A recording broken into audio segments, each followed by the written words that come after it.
De panel dans cette soirée électorale, nous vous proposons à présent un panel sur les perspectives. Vous savez, une élection présidentielle ouvre forcément une nouvelle ère, des perspectives nouvelles pour chaque pays. Le Bénin n'y échappe pas. Je suis entouré d'universitaires. Il s'agit du professeur Sébastien Azondekon. Il est professeur d'économie et de gestion.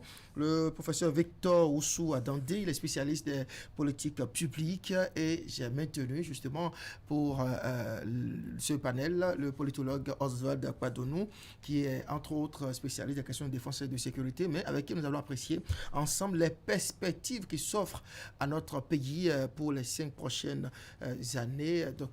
Professeur Azadekon, bonsoir. Bonsoir. Bonsoir, monsieur Oussou Adandé. Bonsoir, monsieur. Bonsoir, Oswald, bonsoir, si ça se dit. Alors, professeur, vous avez voté forcément aujourd'hui, j'imagine. Comment peut-on, selon vous, comment entrevoyez-vous l'avenir du Bénin en termes de développement économique, en termes de définition des politiques publiques à l'issue de ce scrutin? Pour les politiques publiques, je vais laisser à mon collègue qui ne voudra pas son plaisir. Qui en mange. Bon, ce que j'ai vécu aujourd'hui m'a convaincu de plusieurs choses. Lesquelles? Et le Bénin est encore un pays adorable. Parce que, au vu de tout ce qui s'est passé au cours des semaines antérieures, mais tout le monde avait le cœur serré. Qu'est-ce qu'on veut faire de ce beau pays? Où est-ce que nous allons? Mais j'ai dit, je vais voir les acteurs politiques de ce pays-là pour voir s'ils ont un haut sens de responsabilité pour le devenir de ce pays. J'ai écouté donc le chef de l'État au cours de ses déplacements et il donnait donc une assurance olympienne en disant tout va se dérouler normalement, il n'y aura pas de casse, il n'y aura rien, les élections vont se dérouler normalement. Je dis bon, attendons de voir. Et puis, moi, je suis des collines. Et, monsieur Dossa, je suis heureux de vous dire que sur un nombre d'électeurs de 12 000 habitants, mon village a accordé 11 140 à Patrice Talon. Ça veut dire... alors ça vous rend particulièrement fier que... Oui, mais parce qu'il a voté pour la continuité. Au lieu de faire un saut dans l'inconnu. Parce que moi, en tant que gestionnaire de risque, le saut dans l'inconnu doit être calculé. Il ne faut pas faire du n'importe quoi. Donc, j'ai été vraiment émerveillé. Et je dis, bon, et le chef de l'État, avec cette assurance qu'il a su donner, a quand même baissé le taux d'adrénaline chez plusieurs de nos compatriotes. Les forces armées, au départ, j'entendais, il a eu barrage dans tel coin des collines. Mais c'est stressant.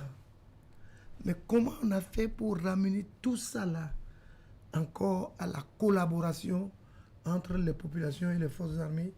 Je dis, cela me fait plaisir. Alors, au-delà de vos satisfactions personnelles... Troisième catégorie, c'est les électeurs.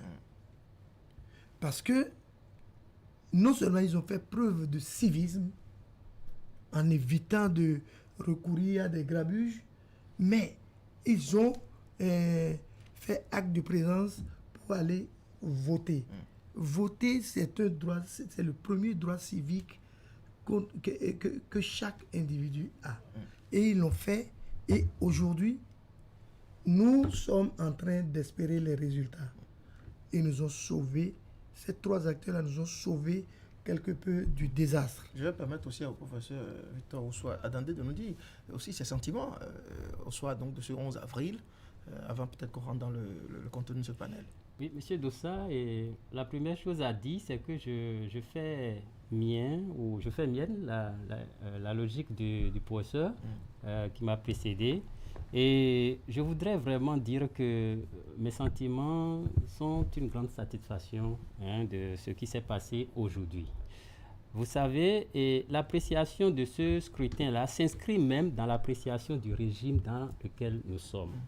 Parce que quand on veut vraiment scientifiquement, je ne parle pas de politiquement, parce que le politique, lui, s'attache à dire ce qui est ou ce qui doit être. Et le scientifique, lui, il décrit les choses et il les met dans leur contexte vraiment.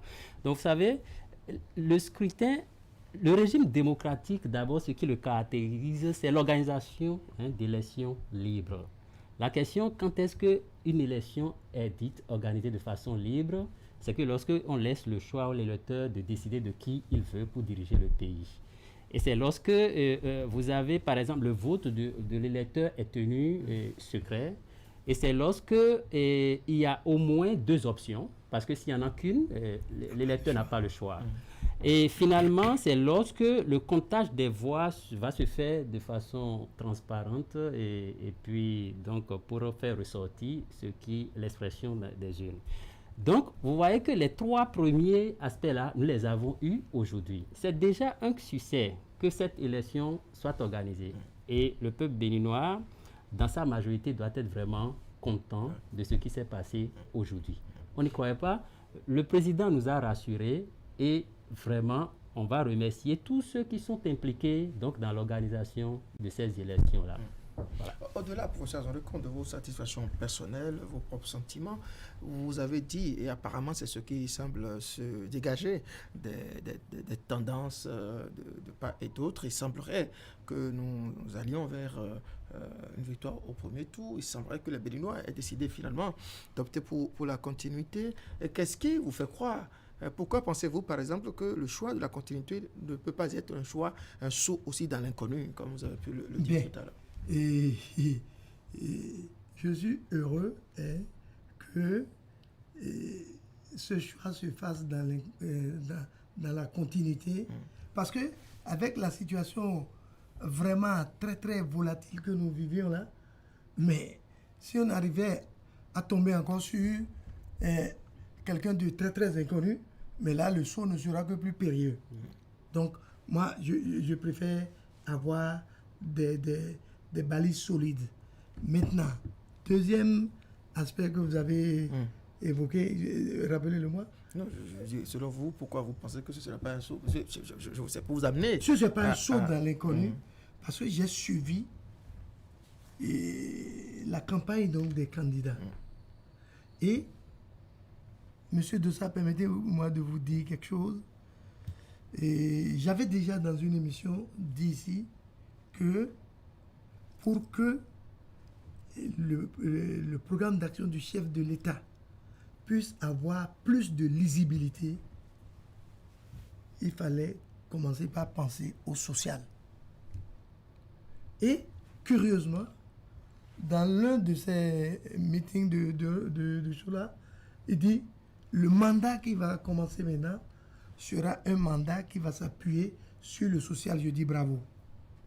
Cela, c'est bien d'entendre ça. Et dans ce même aspect, il est allé donc sur d'autres thèmes qui étaient de véritables tabous. Vous avez fait l'université. Lui, c'est un universitaire. Moi aussi. L'université d'aujourd'hui, qui est l'université de demain, c'est un lieu qui doit dispenser non seulement le savoir, mais le savoir-faire, le savoir-être et le savoir-vivre ensemble. Et pour dispenser ça, ce n'est plus dans une relation de patronage, mais c'est dans une relation de compagnonnage. Et nous devons le reconnaître. Mais quand j'entends, au cours d'un de ces meetings, le président dit non, ce que nous allons introduire aussi, même jusqu'à l'université, c'est que les étudiants puissent évaluer aussi les professeurs. Je dis bingo.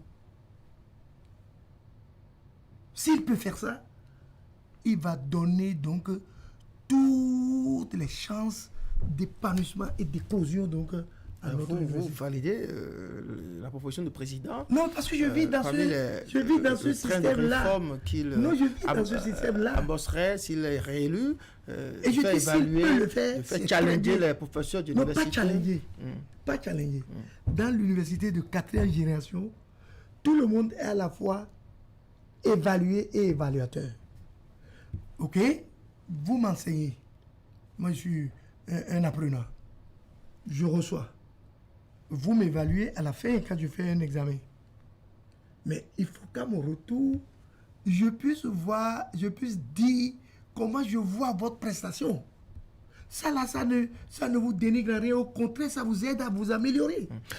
Pardon, vous êtes universitaire, vous enseignez aussi.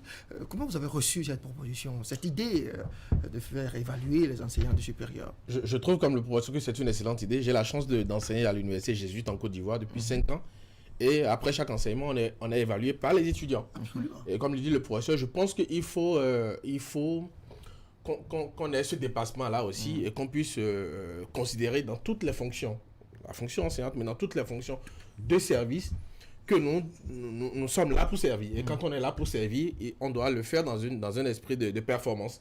Et la performance, ça s'évalue pour pouvoir, permettre à chacun de progresser, de donner le meilleur de lui-même et permettre aussi à ceux qui reçoivent les prestations, dans ce cas de figure, ceux qui reçoivent l'enseignement, d'exprimer donc le ressenti qu'ils ont par rapport à l'enseignement qu'ils reçoivent et à la manière dont ils le reçoivent. Donc je souscris complètement à ce besoin, à cette nécessité de transformer l'éducation, de transformer l'enseignement supérieur de façon à ce qu'une logique de performance soit intégrée et que les étudiants, parce qu'aujourd'hui j'aime bien la formule de compagnonnage, et oui, aujourd'hui le savoir, les enseignants sont davantage des facilitateurs et ne sont plus seulement des dépositaires du savoir qui, voilà, aujourd'hui, le savoir est accessible et l'enseignant est un facilitateur entre ceux qui apprennent et ce savoir-là. Alors, professeur Dande Oussou, mais comment comprendre alors la levée de bouclier que cette idée, cette proposition de réforme du chef de l'État suscite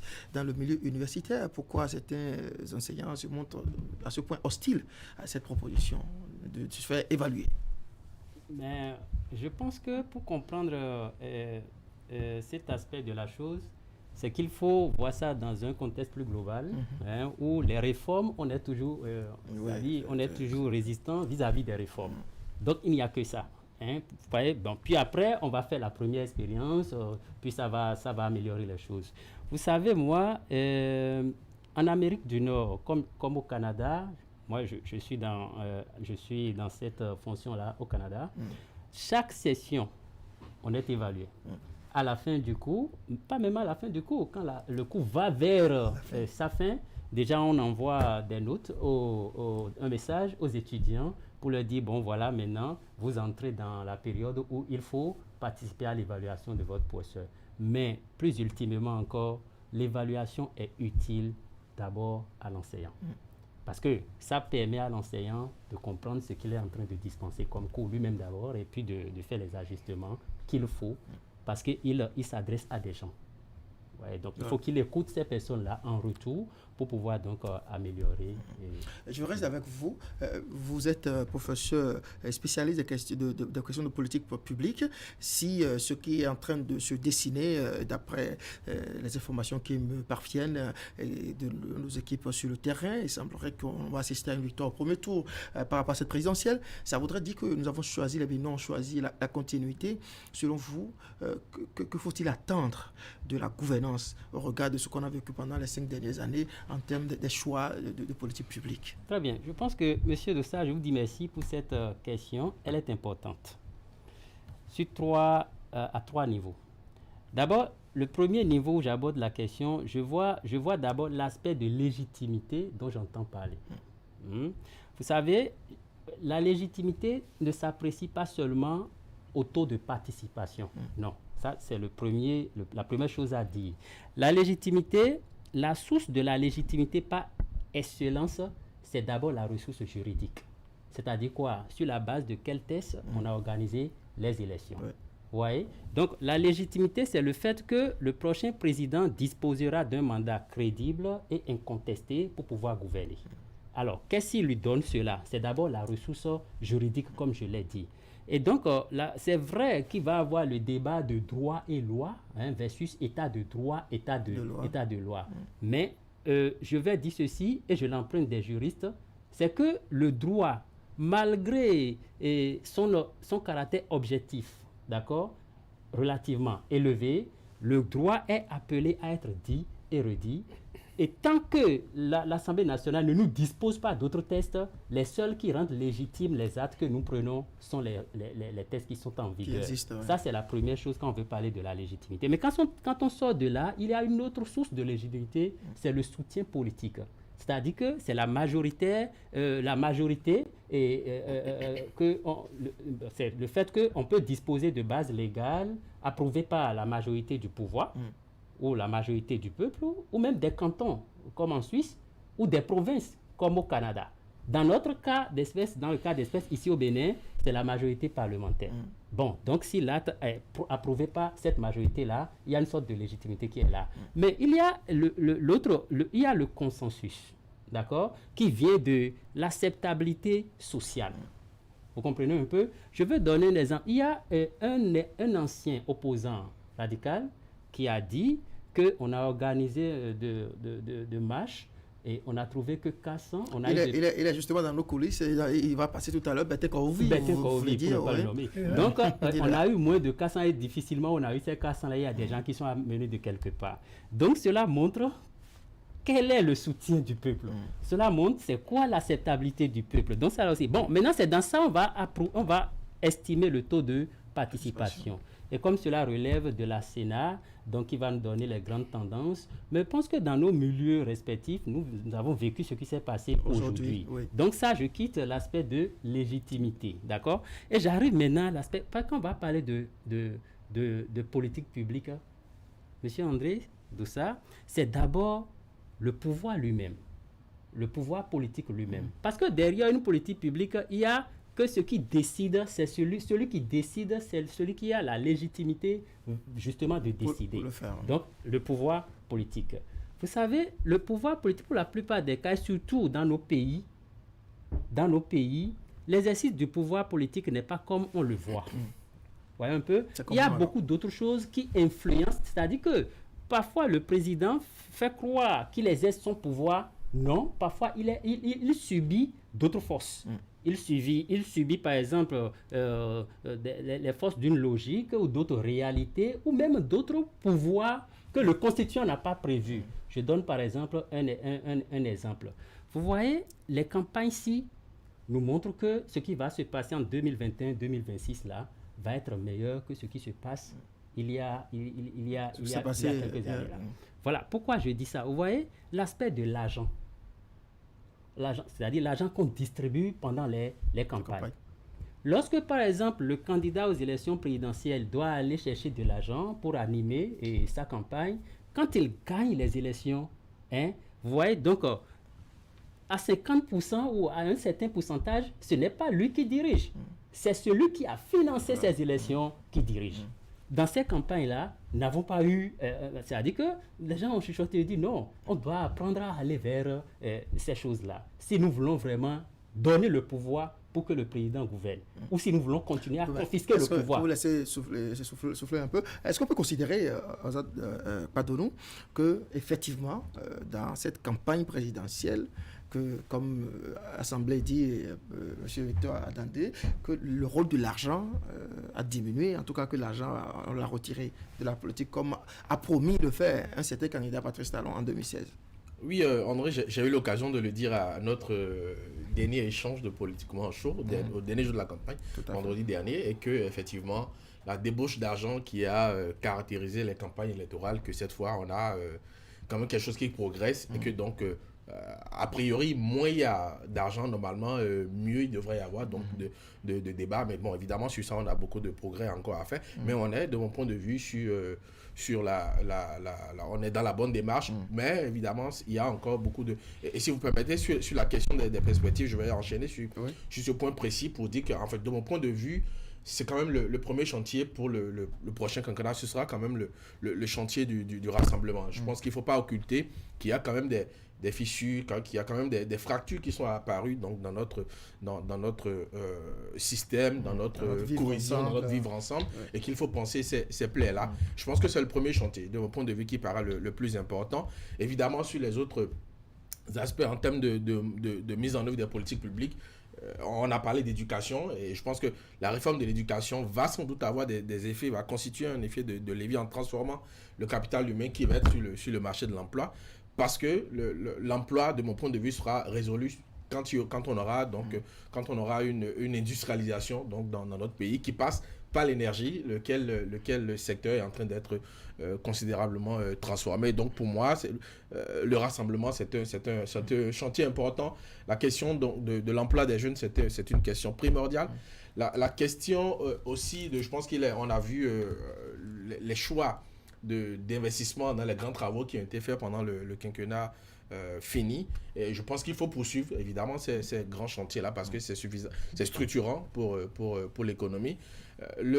Enfin, ce n'est pas une classification en termes d'importance, mais je pense que la sécurité est un enjeu important aussi. On est dans un environnement, dans un contexte où aujourd'hui la question de sécurité est extrêmement indispensable à prendre en compte avec sérieux, avec détermination par l'État, par le gouvernement, et avec des investissements massifs pour transformer notre outil de défense, pour transformer notre outil de sécurité, parce que l'économie ne saura jamais être performante, résiliente, si on n'a pas la paix, si on n'a pas la stabilité, si on n'a pas la sécurité. Et je pense que ça doit être une priorité pour le prochain quinquennat. Dans un instant, je vais recevoir les politiques du cru. Ils seront là, j'ai dit, dans nos murs, Ordel Alatin, Clotaire Lidé, Charlemagne Renfort. Je crois aussi M. Victor Wessino qui va représenter le duo de candidats à restaurer la confiance. Il y a aussi la jeunesse politique également dans nos murs. C'était Anno Kensi, Boga Koupaki, Edmond Aïndé qui sont là, qui vont venir parler politique sur ce plateau.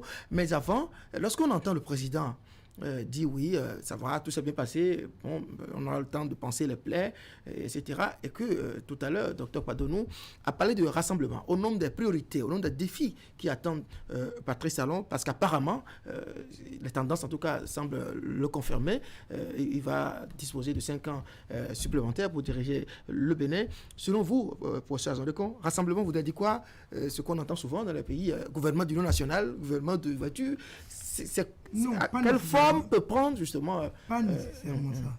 Avec la période que nous venons de traverser et qui nous a permis d'arriver donc à une élection, même si elle n'est pas parfaite, mais ça montre que ce monsieur a encore un certain savoir-faire et il a donc une certaine intelligence qui lui permet d'anticiper beaucoup de choses. Maintenant, ce que moi je vais dire à mes compatriotes, en plus de ce que mes deux prédécesseurs ont déjà dit, écoutez, n'importe quoi, il faut aller devant les tribunaux. Les tribunaux doivent être le dernier recours. Aujourd'hui, dans les États modernes, c'est la voie des négociations qui conduit à des ententes donc durables et moins coûteuses. Alors, nous devons privilégier ça. Et ce que je souhaite pour ce quinquennat, et bon, nous savons tous que ce quinquennat, Patrice Talon l'a déjà gagné. Maintenant, il doit introduire un certain nombre de changements et dans tout ce qui s'est passé pour vraiment redonner encore plus confiance et espoir au peuple. Parce que avec tout ce qu'il a réalisé, le peuple sait déjà que ce président, c'est un bâtisseur. Maintenant, ce que le peuple veut savoir, c'est un bâtisseur pour ses citoyens et pour son pays. Parce qu'ils disent, mais il ne pense pas à nous, nous avons fait. C'est pour ça que quand il a parlé du social pour ce quinquennat, j'ai dit non, ouf, on ne peut que l'applaudir et nous devons l'encourager à le faire. Donc, cela demande nécessairement qu'ils mettent donc un peu de transformation dans la gestion qui a été faite jusqu'ici et qui a donné des résultats. Mais c'est que tant qu'il reste à faire, comme on le dit, rien n'est encore fait. Et je pense que avec toute son expérience, il va montrer aux Béninois qu'il a compris le message issu donc des élections et il va leur créer des lendemains encore meilleurs. Ça se voit que vous avez beaucoup d'espoir beaucoup. au triompher carrément. Alors, monsieur Adandé Oussou, comment Patrice Talon pourra-t-il rassembler, selon vous? Moi, je vais parler purement politique publique, parce que le rassemblement, c'est qu'on voit, il y a eu plusieurs dialogues dans plusieurs pays.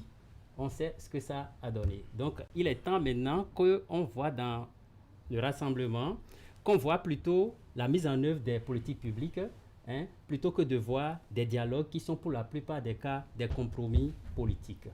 Donc, on a besoin maintenant de compromis nationaux, si je peux me le permettre de dire comme ça. Donc, ici, c'est que le prochain président, avec ce que les résultats et les tendances donnent actuellement là, et lorsque le président va vouloir faire son mandat 2021-2026, c'est de mettre des techniques d'analyse dans ces politiques publiques pour intégrer tout le monde, pour rassembler tout le monde. Et cette technique d'analyse, par exemple, ça va être, c'est sûr que l'équipe qui accompagne le président sait ce que je dis là. Donc, l'analyse différenciée selon les régions.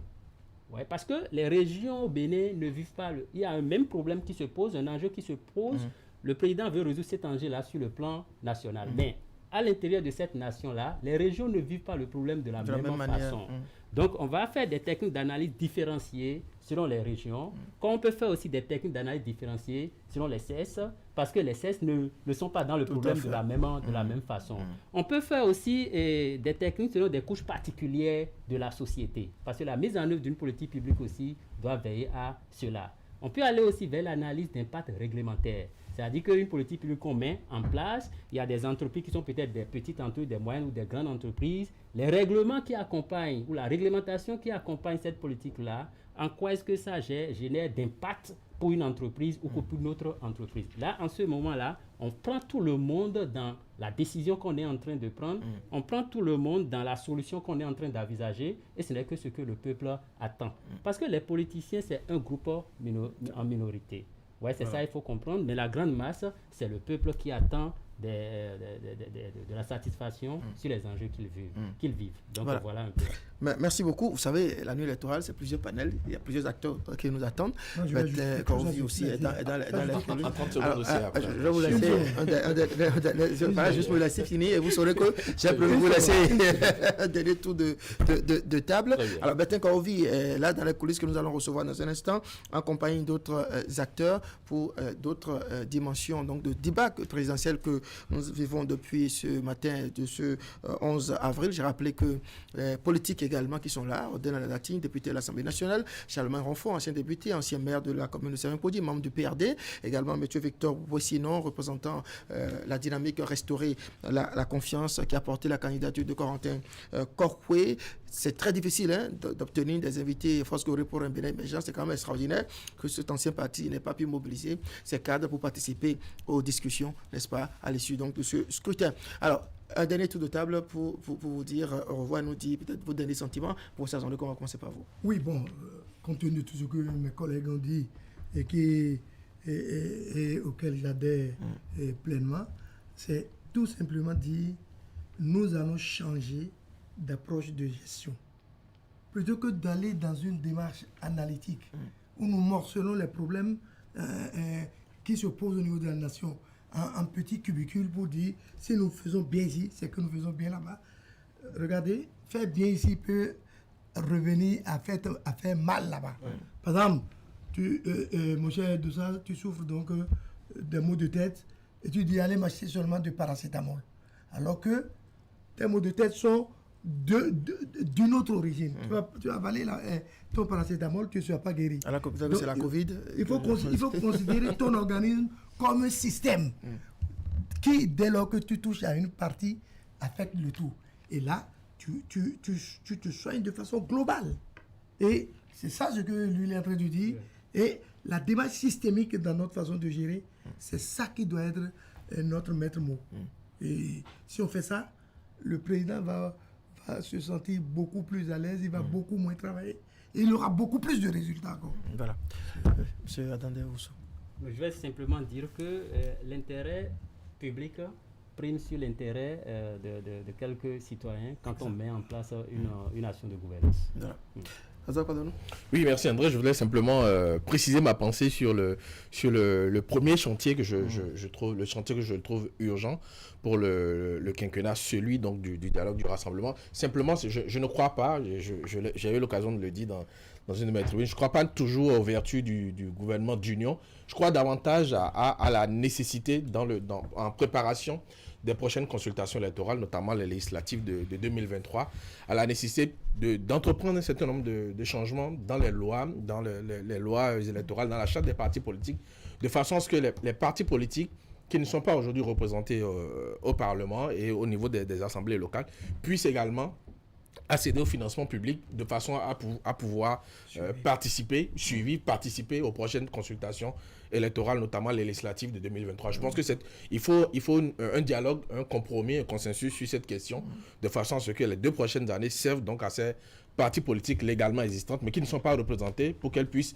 on va dire, combattre à armes égales avec celles qui reçoivent aujourd'hui le financement public pour les prochaines élections. Les enseignements à tirer de ce scrutin présidentiel sont nombreux. On aura le temps de les apprécier, de les analyser dans nos différentes émissions ici à Canal 3, notamment Politiquement Chaud, sur lequel on va souvent vous inviter. En tout cas, le temps que ça prendra, on va lire les conséquences politiques, sociales, économiques, ainsi de suite, des résultats